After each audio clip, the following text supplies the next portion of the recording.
Welcome back दोस्तों, ये हमारी सीरीज का 5th पार्ट है और अगर आपने पहले की सीरीज नहीं देखी तो आपको डिस्क्रिप्शन में प्लेलिस्ट का लिंक मिल जाएगा। अब हमारी कहानी वहीं से शुरू होती है और किम छत पर शैडो को चेक करने के लिए जाता है, लेकिन किम देखता है कि वहाँ तो अन्ना है जो एक छोटी सी कैट को खाना खिला रही है। अब किम को भी अन्ना पसंद आ रही थी, इसलिए वो वहीं बैठ जाता है और अन्ना को देखता रहता है और कुछ समय बाद अन्ना सोने चली जाती है, जहाँ किम देखता है कि अन्ना पूरी सिक्योरिटी को किसी तरह बेवकूफ बनाकर बेड पर एक पिलो को रख देती है और खुद बाहर चली जाती है, जिस पर वो बहुत हंसता है और उसे वहीं एक फोटो दिखता है जिसमें अन्ना की मॉम, डैड और अन्ना है जो बहुत खुश है। इसलिए किम उसके लिए उदास था कि बेचारी की क्या जिंदगी हो गई है। और हम यही बेबी सिटर को देखते हैं जो खाना बनवा कर किम के लिए खाना लेकर जाती है, लेकिन किम की जगह वहाँ दूसरा गार्ड था जो बेबी सिटर को थैंक यू बोलता है और सारा खाना खा जाता है, जिस पर बेबी सिटर का मूड खराब हो जाता है क्योंकि ये खाना तो किम के लिए था।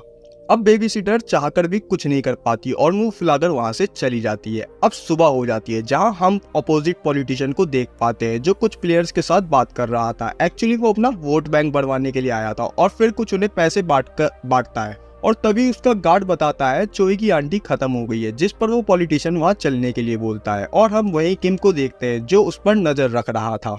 दोस्तों, आंटी की सारी प्रॉपर्टी चोई को मिलने वाली थी। अब हम यहाँ कर्नल और किम को देखते हैं जो संस्कार वाली जगह पर आए थे और वहाँ सिक्योरिटी बताती है कि हम लोगों को अंदर नहीं जाने दे रहे और तभी वहाँ चोई और पॉलिटिशियन आ जाते हैं जिसे कर्नल अंदर जाने के लिए मना करता है, लेकिन चोई अंदर चलने के लिए बोलती है। इसलिए कर्नल किम और सिक्योरिटी चीफ को उनकी गाड़ी में भेज देता है, जहां पहुंचकर पॉलिटिशियन अपने रीति रिवाज निभाते हैं और वहीं बाकी फैमिली मेंबर्स उन्हें एक मीटिंग के लिए बुलाते हैं जहां चोई का कोई भी गार्ड नहीं था। इसलिए किम आकर चोई के बैग में एक पेन डाल देता है जिसमें रिकॉर्डर है और किम बोलता है अगर तुम्हें कोई भी प्रॉब्लम हो तो पेन पर 2 बार क्लिक कर देना, मैं आ जाऊंगा। और इतना कहकर हमें मीटिंग रूम दिखाया जाता है जहां सिक्योरिटी उस रूम को लॉक कर देती है। अब वहां मीटिंग आंटी के स्टॉक्स किसके नाम पर जाएंगे ये डिसाइड हो रहा था। तभी वकील आंटी की वसीयत पढ़ता है जिसमें सारे शेयर्स चोई के नेम पर आ रहे थे। इसलिए आंटी के बेटा और हस्बैंड इस बात से एग्री नहीं होते।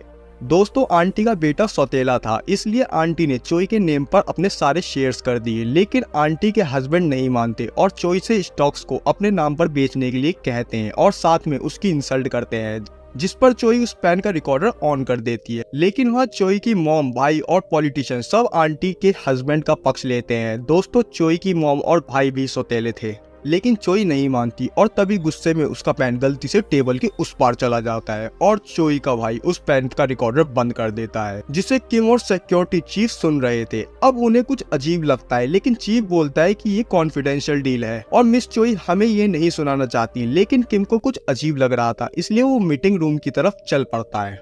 यहाँ सब लोग पॉलिटिशियन के रैली में इन्वेस्ट करने को कहते हैं और चोई से सब छीनने की बात करके हंस रहे होते हैं और चोई को कुछ समझ नहीं आ रहा था कि वो क्या करे। यहाँ उन लोगों का प्लान चोई को साइड हटाने का था, लेकिन किम वहाँ आ जाता है और सारे गार्ड्स को मारकर फायर अलार्म को ऑन कर देता है, जिसके बाद मीटिंग के सारे लोग भाग जाते हैं और किम चोई को बचा लेता है। लेकिन जाते हुए चोई सोचती है कि सब लोग मेरा ऑर्डर मानते हैं, लेकिन किम नहीं मानता। सब मेरे डॉग हैं लेकिन ये भेड़िया है।